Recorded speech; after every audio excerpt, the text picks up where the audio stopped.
everybody. Welcome to Forensic Friday. We are back, and joining us, my co-host, the team, the awesome Forensic Friday team. We have Bertha Hurtado, who is currently a crime scene investigator. She is a CSI, and she is also a forensic anthropologist. And we have Harlot Lacow, who is a professor and a forensic scientist. Welcome, ladies. Welcome to Forensic Friday. Hello. Thank you.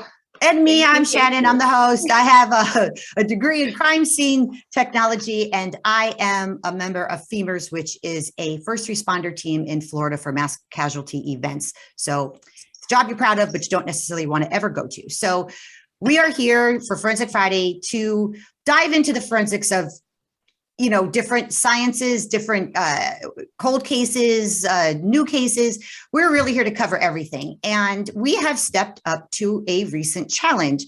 And we were told about a death of a boy named Stephen Smith. He was 19 years old. And in the early morning hours on July 8th, he was found deceased in the middle of the road. The circumstances behind his death have been in question since 2015. It has been ruled a hit and run. But once we stepped up to the challenge and we had the ability to look through the evidence and the crime scene photos and the notes, that type of evidence, it didn't really add up to us. So we thought the only thing that we could do is take a trip to South Carolina, Hampton, South Carolina, and take a look for ourselves. Try to get the vibe of the community, try to understand the road, the place, where did it all take place when we were going through the crime scene notes. And I could speak for myself. I was kind of surprised on the whole vibe of the place and the sheer grand of it, but yet it was small. And so we're here to talk to you about stepping up to that challenge and our first impressions on going to Hampton, South Carolina, and looking into what may have really happened forensically to Stephen Smith. Ladies, what's your insight on this? Shannon, Harlot, yeah, I mean, for everyone who is listening to us at this point, it was one of those things that when Shannon had brought it to our attention, and it was one of those cases you can't just look to the side and say, oh yeah, you know, it is what it is kind of scenario. I saw it as not just a challenge, but also as a case where we can definitely provide some sort of insight. We, all three of us combined, you know, I look at our strengths, and I look at the talents that we have and the intention that we have, you know, especially with this Forensic Friday podcast, the educational part and the commitment part. And it was one of those things that, although maybe in the back end, we were like, okay, this is something that we need to go and not just see it from a distance. Yes. And then it ended up turning into a reality. And, you know, in a blink of an eye, we're packing bags and, you know, we're creating, I guess, pointers as to how to approach not just the case, but everybody involved in that town, you know, with the utmost respect. You know, I mean, that was like the first thing that, you know, popped in our heads. And I speak for all of us, you know, in that regard. But yeah, it was a surreal moment, because once we stepped ground and once we initiated that dialogue with the community and everyone who was affected by Stephen's death, it brought perspective. Yes. You know, and that's when we looked at each other and we said, okay, we're here, and whatever they need us for, here we are, you know. And to this day, you know, we haven't stopped. And, you know, it's kind of surreal, because for some reason, for some time after we got back, it was, oh my God, we can't let this get cold. We have to, at some point, you know, go back and touch base and, you know, maybe look at things in a different light, or with a different light. Or with new with information we've gathered with since. new information. Exactly. So, I loved and appreciated and respected the opportunity that the community gave us, and they were all very kind and gracious and were willing to share the information with us. And with all of that information, because a lot of people, I'm assuming, they're thinking, okay, so what are you going to do with all of that? What does that mean to you guys? You guys are so far away. How can you help? You're dealing with law enforcement agencies. How are they going to see you guys as, the outsiders? So, It was, it was an eye opener. it was definitely an eye opener, but It was. yeah, without a doubt. And I think that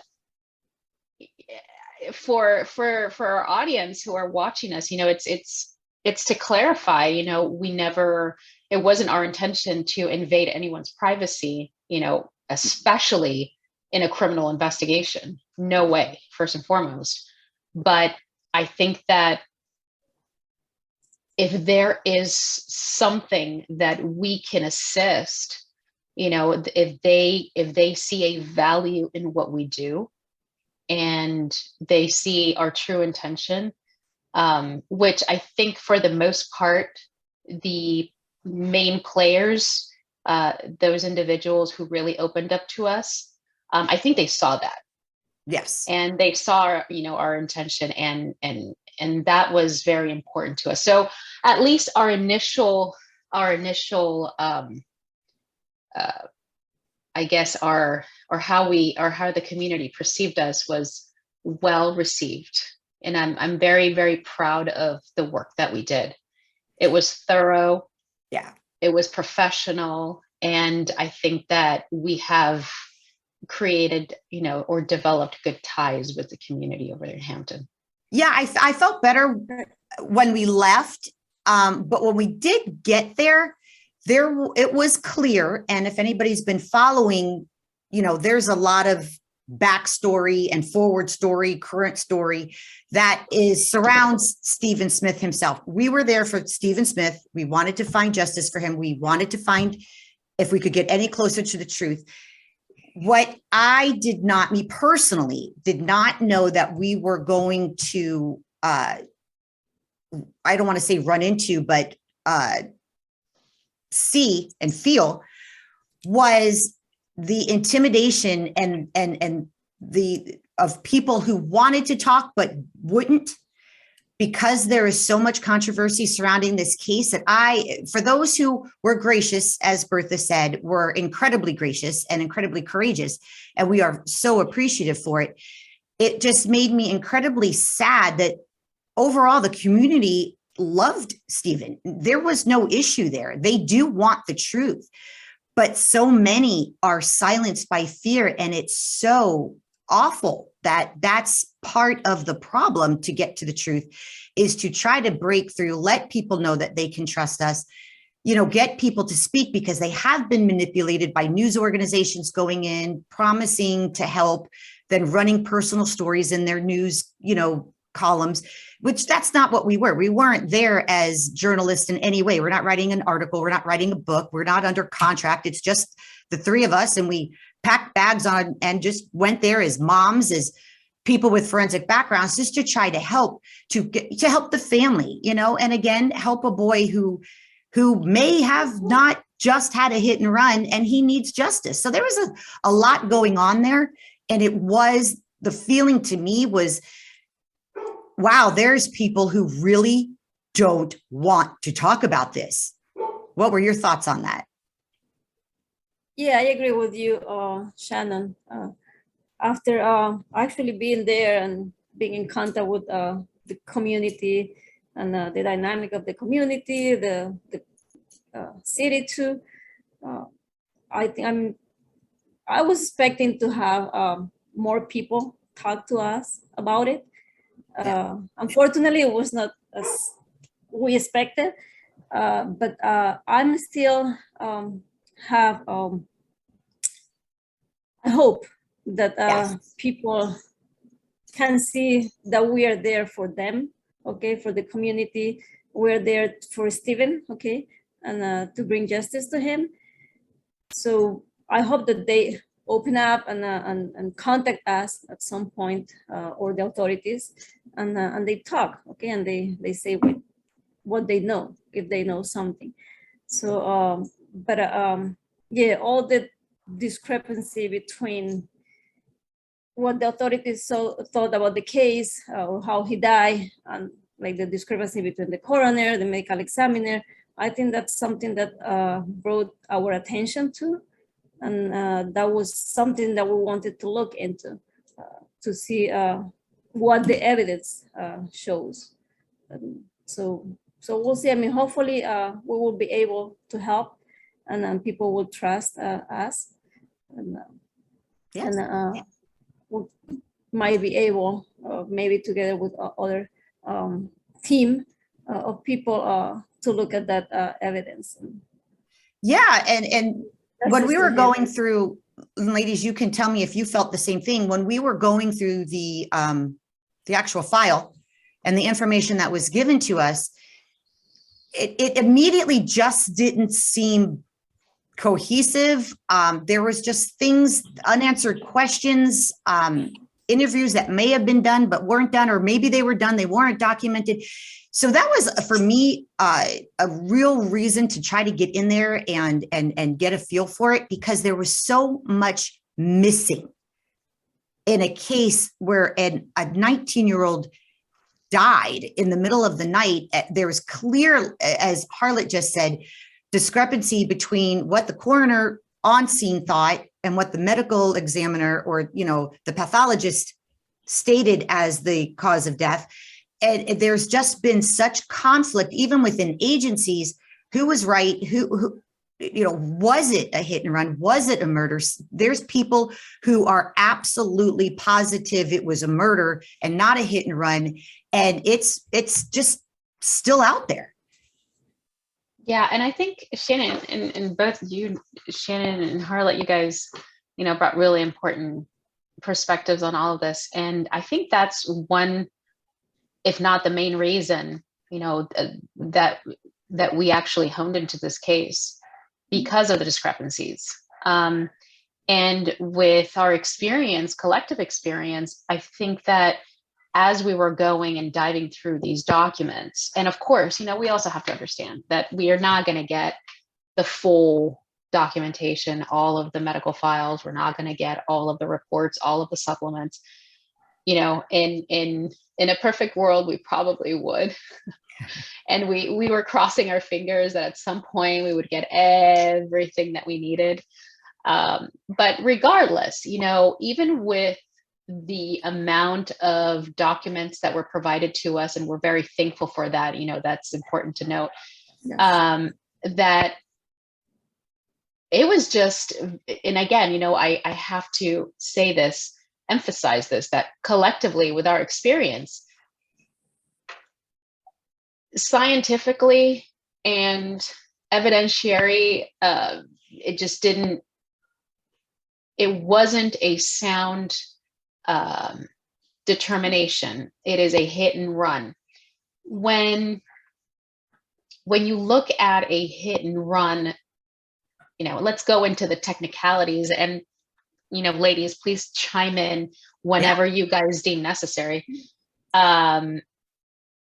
At least, particularly in my experience, I have seen maybe, hit and runs, probably a handful, and which is a good thing. I personally don't like to see those things, but even though I do work in the field, it's one of those things that you not going to avoid it, Bertha. Right. But you have a sense, especially when you look at speed, you look at the density of the actual object, you look at impact, you look at mass, you look at all of those variables, and then you have a common denominator, especially where the area of impact is. When we were going through all of the files and we were going, okay, so if this is ruled a hit and run, then what are we looking at? We're looking at certain elements that are going to be left behind on the scene, yes, on the body. There's going to be specific damage, to the actual body as well. Debris on the So road. Yeah. debris on the road, debris on the body, and so on and so forth. So none of that was present. We didn't see anything in the photos. And again, for those, for our audience, you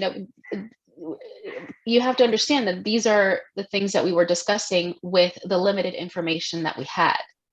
And it was very consistent with what we were hearing when we were actually there and we were having these conversations with the community over in Hampton. And even in the notes of the police officers that were there that night that were on scene, absolutely, they were saying the same thing that you're saying, Bertha. There's no debris. There's no pieces of a car. There's no skid marks. There's no glass. There's no plastic. There's nothing but a body in the middle of the road with trauma to it that may or may not be consistent with the hit and run as you were just describing. There's certain aspects to a hit and run where that's what happened. Right. You can actually say that the individual did suffer from blunt force injury. Yes. Because it is a blunt object that actually, the impact caused certain characteristics on the body to determine that it was, due to a blunt object, as opposed to a sharp object where you can see, as we know of stab wounds, for example, sharp force injuries, you can see they're very delineated, they're very specific. So at any rate, it was very difficult to wrap my head around the pathologists, and everything that we discuss also is very important to establish is that, we're looking at it in different eyes without criticism, but, which we should all question. It's okay to question. And if somebody can come up with an answer, by all means, every day we learn something new. So it's never a, black or white. There's always that in between. And we welcome comments. We welcome everything, because this is a very interesting case. It's a very sad case, nevertheless. But I think that there are discrepancies and there are major issues, not just in terms of the evidence that was found on the scene, but the way that that it was determined, what the pathologist had determined at the end. And again, when you establish that it's a hit and run, we look at certain characteristics, we look at debris that's on the road, and that's standard across the board. Even if it's a small part of the car, there's glass, there's some sort of debris that is left behind as part of trace evidence, whether it be on the body or whether it be on the road. And none of that was found. Nothing on the scene, nothing that the investigators collected that could, say, for sure, it's consistent with what the pathologist said or the coroner stated at that time. Yeah. So that was very unfortunate. And what you were, and I think what you were referring to is not only did she just say it's a hit and run, it was, I gotta tell you, I think a little snarky when she said, well, his body was in the middle of the road. That's why. I just don't think that's ridiculous at best and highly unprofessional at worst. So in your field, both of you, is that ever an acceptable answer from a pathologist, a medical examiner, coroner, whomever is ruling on that death? Is that ever an acceptable answer just because it was where it was located? Harley, I don't know if you have an answer to that, but if you want to chime in, I can go ahead and give my 2 cents really quickly. Go ahead. So it's just very difficult because a lot of times, or not a lot of times, but there are certain circumstances where, you cannot determine. So the verbiage would be undetermined. When something is not clear, I think that it's important for the pathologist or for the medical examiner to, look at, certain limitations. You can't just create a cause and manner or, a cause of death. Or, it's one of those things where this could have happened. However, I cannot stake my career. Therefore, this can be ruled undetermined. It happens. It definitely happens. However, to determine that it's a hit and run based on where the body was located, that is not I don't even think it's an educated guess. It was appalling to read, quite frankly. Yes. And yeah, because first and foremost, who's to say that, a hit and run, sometimes, the body is sent over there, like way, way far away on the opposite side of the road. But who's also to say that, here comes Bertha and grabs the body and just places the body there. I didn't do it, I promise. But, it's again, you can't just determine that. It's not scientific. It's not professional. And it caused a lot of anxiety because you're dealing with a human being's life. Yes. And, you're also skewing the investigation, indirectly. It's like you create collateral damage here. Oh, yes. There was between interagencies and coroner versus pathologist, there was, I would call it a internal bicker of complete disagreement on that ruling. And it's held up to today. But it's also power too. I mean, I don't know what you guys think, ladies, but I mean, I think it's also a matter of dominance and power and politics. Yeah, sometimes it's politics, sometimes it's pressure too. It's but yeah, I agree. I mean, just by finding a body on the road, that doesn't mean that the person was that was the way that the person died by a hit and run, okay, or vehicular accident. I mean, a person can be killed and then placed there. Okay. Yeah. Yeah. But I mean, the good thing is that the manner of death was undetermined, which it's good that was there because they didn't really know how the person or how Stephen died. But or what was the manner of death. But there was, I mean, we have to see also there was some evidence that was found on his clothes. So there were some paint chips apparently that were found in his clothes. So that has to be take into account too. I don't know how much the medical examiner knew about that by the time that the report was written. And I don't know if that influenced her decision as well. But it's also, we have to note that, yes, there might have been very, very, very thin, very small fragments of paint chips, but it was not determined that actually came from a car. So we just have to be clear about that. It was undetermined where those actually came from. Where they came from. So that could have happened that night. They could have been on his clothes from previous. It could be related. It could not be related. That is undetermined where those chips were, those small fragments actually came from. And only on his clothes, not around him. I believe it was his shirt. Yeah, it was, I think, in his pants. Yeah, it was the shirt. The shirt. Which is strange because you would think if you've got paint chips on your shirt, and let's just say theoretically, your body was in contact with a car that transferred those paint chips onto your body, then that portion of your body would be injured in some way.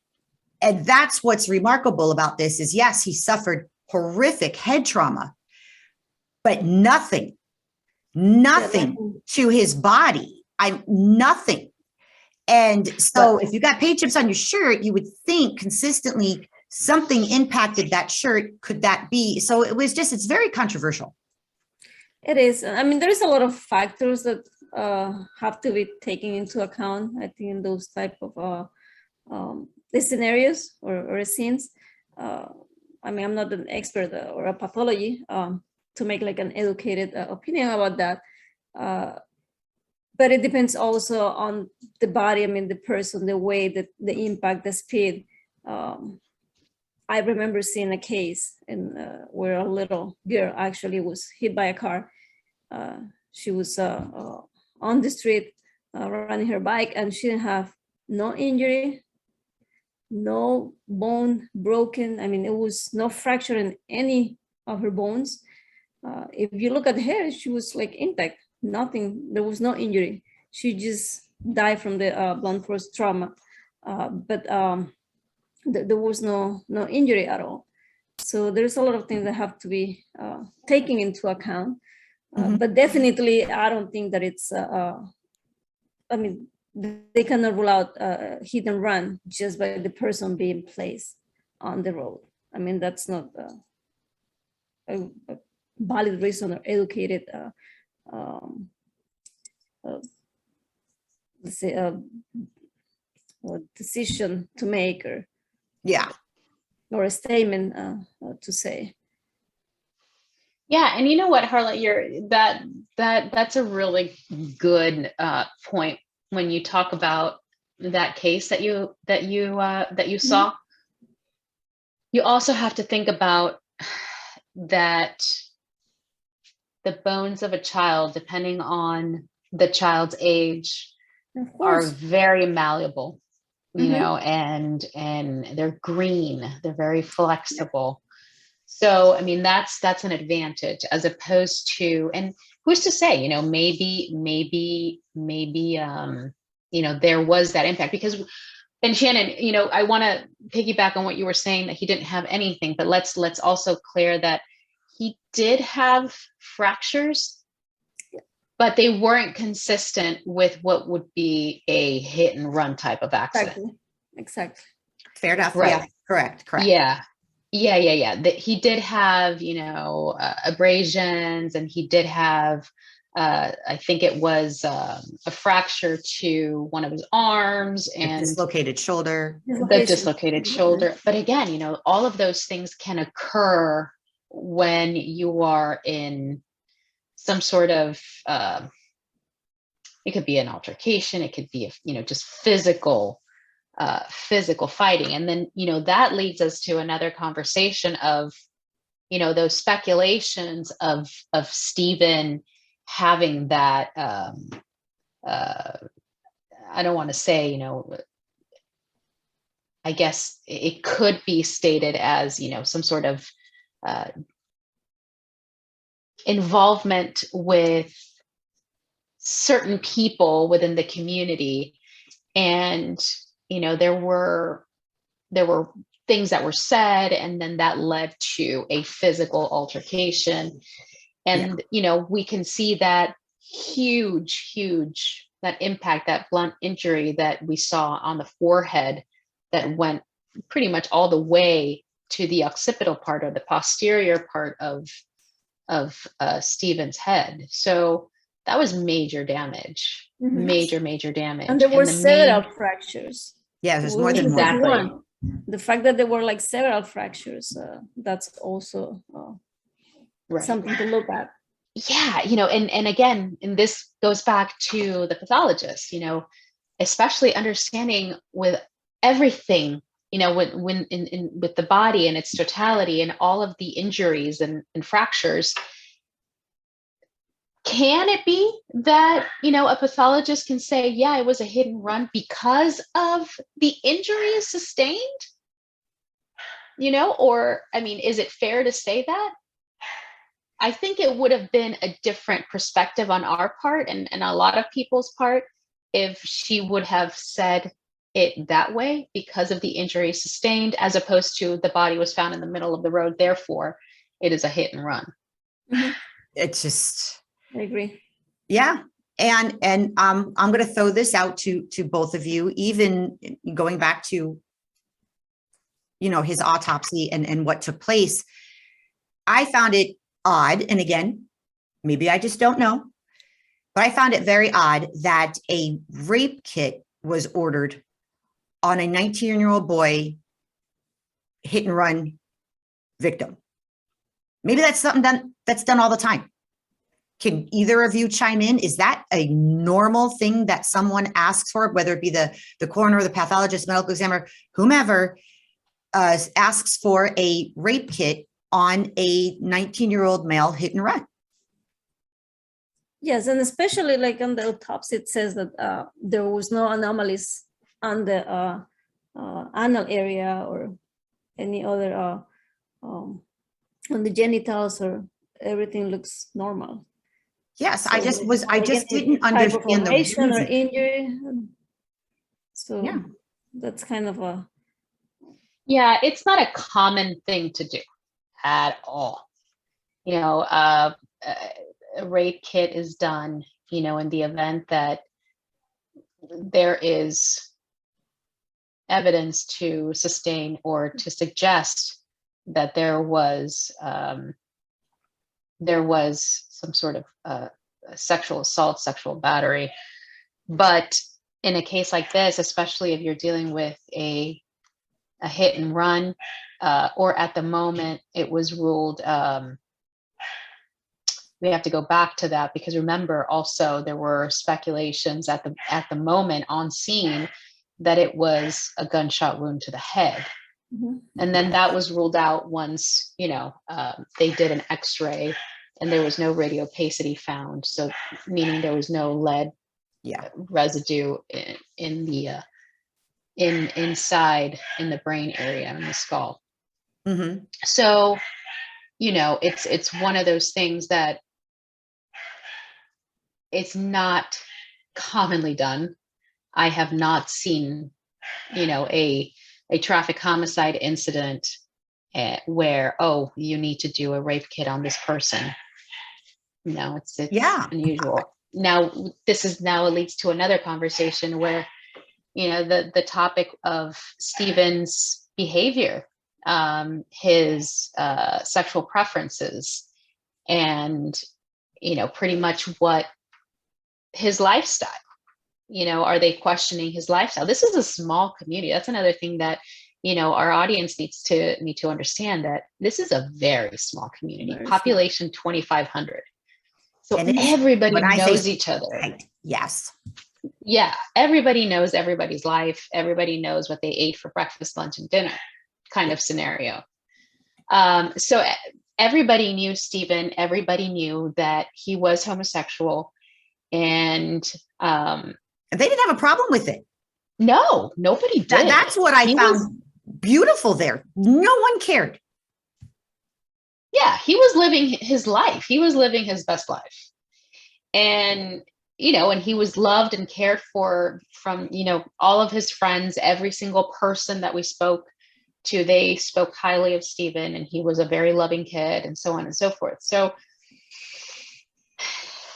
you know, that it's not, it's horrible to think, quite frankly, that somebody would do a rape kit on a young man because of his sexual preference or just the way that he lived. On a flip side, I can see how a rape kit can be done to see if something was done to the young man and who was the last person. If they're going to, you know, run it for DNA, then if there was a male contributor, or if there's a foreign object or something, I can see how they can do it. But then our question was, what happened to the rape kit? Yeah. Was it ever processed? Where's the results? Who has it? Right. Where did it go? This is what, you know, this is what we talk about when we say we have a file on we have the report, but when it's incomplete because there's evidence collected and then nothing being said. We knew that they ran, you know, GSR, gunshot residue. They at least said that came back negative. We saw the results of that, but where's the results of the rape kit and why? And it just struck me as odd. Anybody listening, watching, if you have insight or an opinion on this, as Bertha said earlier, we are all about more knowledge is better. Please tell us, because it struck us as odd. Yeah, and there are a lot of things that personally I felt that were being covered for whatever reason, and it may be a reason that we will never know. But didn't it occur to you that there was just one name in particular that was just chiming in here and there, and as the days progressed, it became a lot more frequent? Did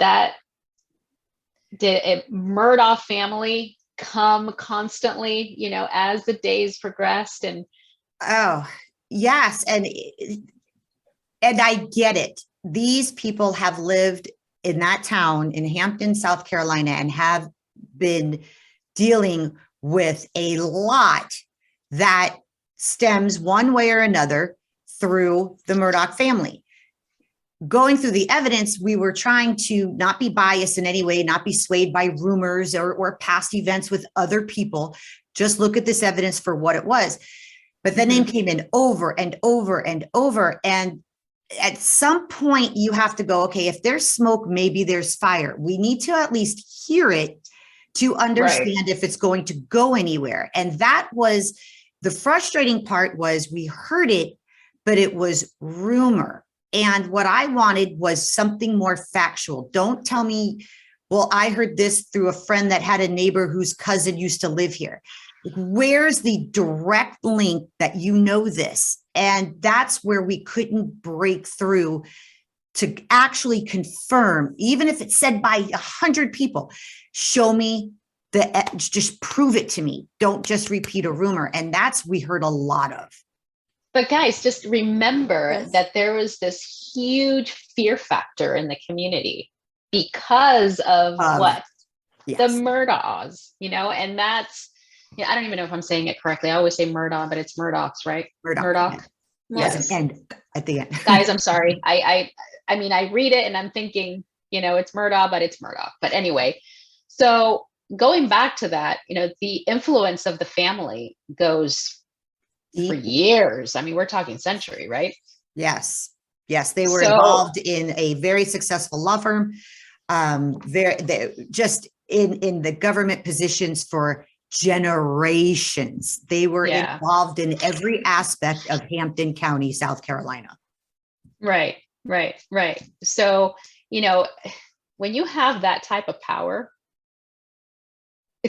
in a small town, it's one of those things that you look around and you say, well, it's just me against the world now. Yeah. And the world meaning the huge family and what they represent in that town. Which is now all knowing, all everything. Right. So I think that once we stepped into Hampton, we realized the influence of the Murdaugh family, because it's a dynasty. You know what I mean? You felt it. Yes. And everybody I think had I a said family. I said to at one point, sorry, Bertha, I said to both of you, I said, do you feel or I think maybe you said, did you feel the weight of this town? Do you feel just that heaviness? And I kind of thought, well, is it because I know a lot of what's taken place here because it's made the news? And am I feeling it because I'm biased because I already know?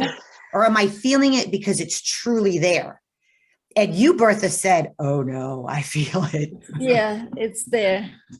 It's there. Hands down. I mean, we were in the Low Country, and the Low Country let us know who was the boss. We were outsiders, no doubt. Yes.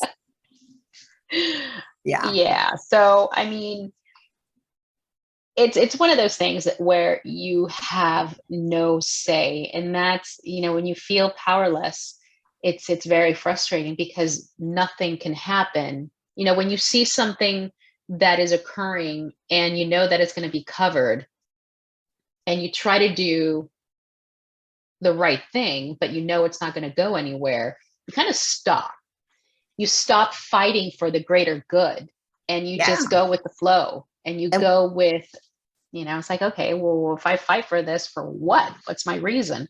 I'm gonna exude energy. I'm probably gonna lose my life, you know, I'll just shut up.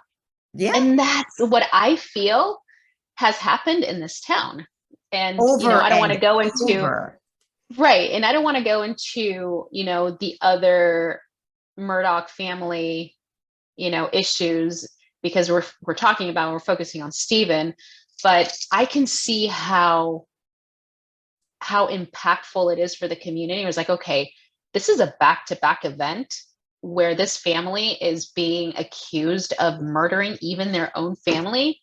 Okay, I'm going to take a step back and, you know, just mind my own business.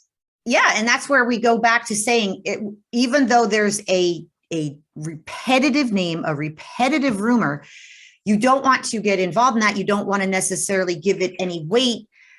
Yet you see what this family actually is involved in, and that's just what's come to the surface. And I believe that's just going to start penetrating even lower as the truth starts coming out of the different ways that they were corrupt or wrong or illegal activity is exposing this family. That's when you have to give the rumors some weight, because there's past history of this type of violence. So it can happen. The only problem is like, yeah, and you can, you know, you can look at some truth and you can have another person saying, well, I was there, I saw it.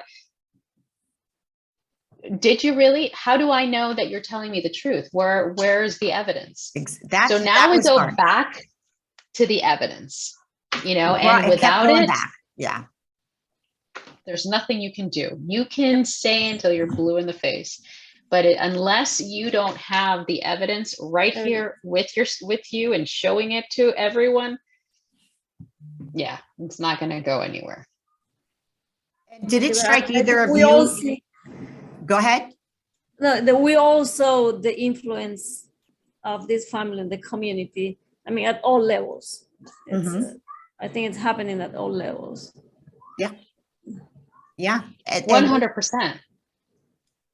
And what I thought was also strange was how much of that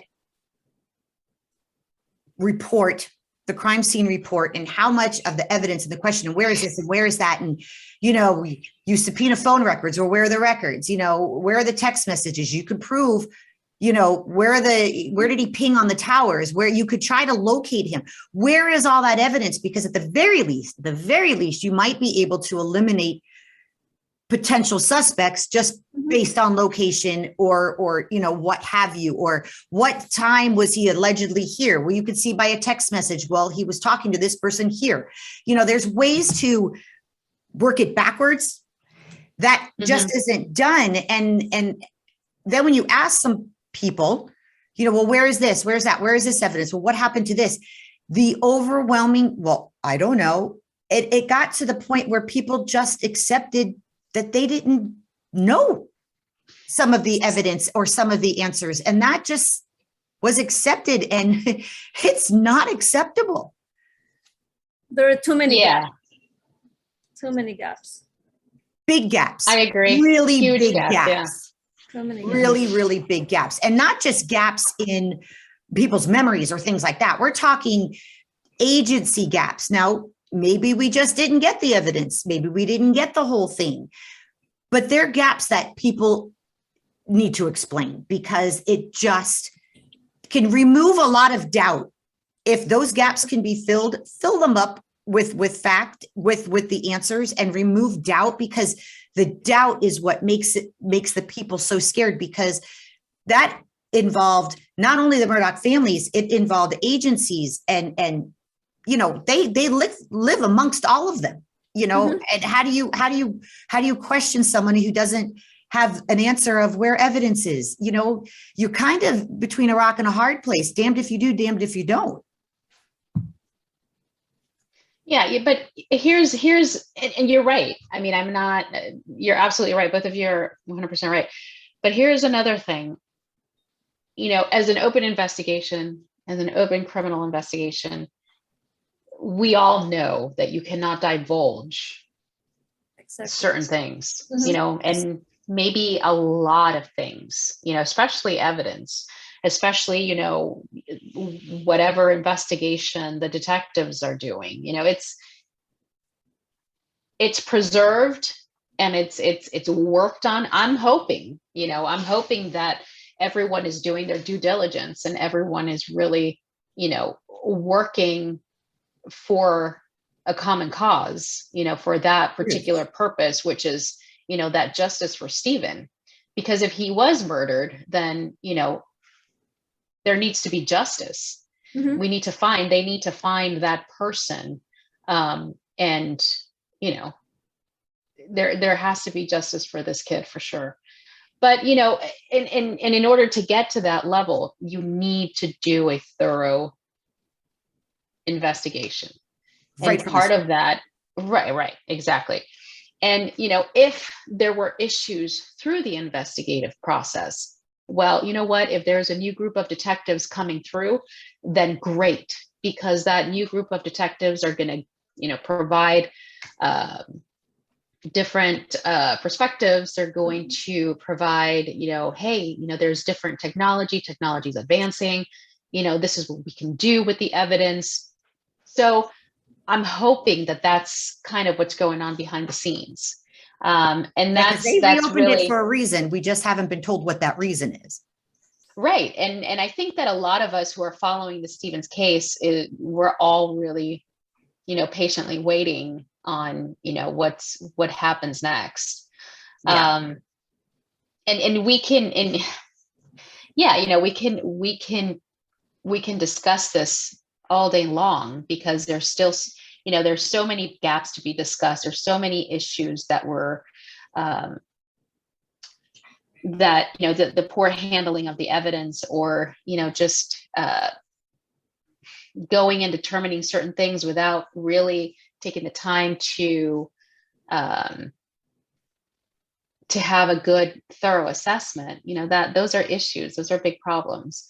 Yeah. And the other thing is, you know, sometimes people just need some time.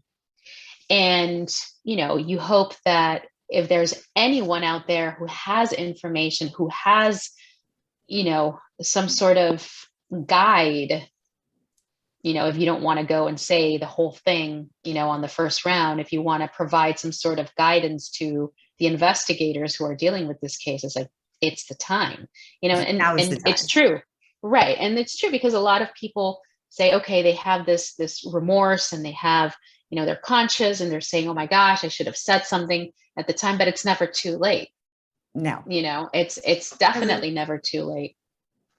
And if you do have the information, go, you know, don't keep it to yourself, because, you know, there are people that are suffering out there. You know, there's a Yes. family that's suffering out there, and there's a child that's dead, Yeah. and nobody knows why.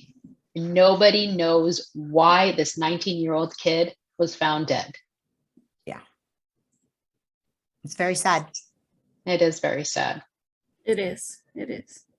You know, I can speak for both of you that I hope, if there's anything we're doing by covering this on Forensic Friday, is bringing awareness to what's going on, letting people know that there is an avenue if they don't trust members of their community with information, that we hope that by watching or listening to this actual episode, you realize that your words, your thoughts, your feelings will be kept in confidence if you do reach out to us. And, you know, we'll do our best to help get, you know, your words, your truth, you know, to the right authorities to try to help solve this case. And that, you know, just don't give up. Don't just say because it's been too long, or it's just never going to be solved, or just don't throw your hands in the air. It's never too late. People do care. People do want to get to the truth. People will do it without hurting anybody, or we don't want to cause harm to anybody in the community. We truly just would like to get justice for Stephen, get to the truth, have someone held accountable if there is 1, 2 people involved that took place in this in any way. They need to be held accountable as well. And we're just hoping by covering this that's what we get to. Beautifully stated. And that is our intention. That's beautifully stated, Shannon. Yes. And I'm proud of both of you. It was wonderful. And I say that in the most respectful of ways to walk a crime scene with both of you, with the knowledge that you have and your insight and your thought process. I am learning every day, and you two, it's an honor to be on this team with you, looking at this. We're still looking into it. We're still trying to pull out as much evidence we can, insight with photos. We're digging in, and I trust this team. I trust you guys, and I think we're doing a good thing. Thank you, Shannon. Yeah, thank you, ladies. You know, it's ditto. It goes, you know, in all directions with you guys. I could not have found a better team to do something so remarkable. It is pretty remarkable. Yeah. It is. So if you're listening or watching, please reach out to us. I will put a graphic up of the emails that you could reach. And the email is shannonconfidential007@gmail.com. I will give you a phone number, and anything that we talked about today, as far as to reach us, to, you know, any questions, it'll be below the post in the show notes. You'll be linked up. We're just a call or a click away. Yeah, and share your comments. Share, you know, it's a great platform where, you know, we can all have, you know, a conversation about not just this case, but in general. If you guys have any other cases that are similar to Stephen Smith's case that you'd like to share on this platform, then by all means, you know, we'll get to your questions as soon as we can, but all questions are welcome. And we hope to get some good insights. Thank you guys for listening. Thank you, everybody. Thank you, everyone.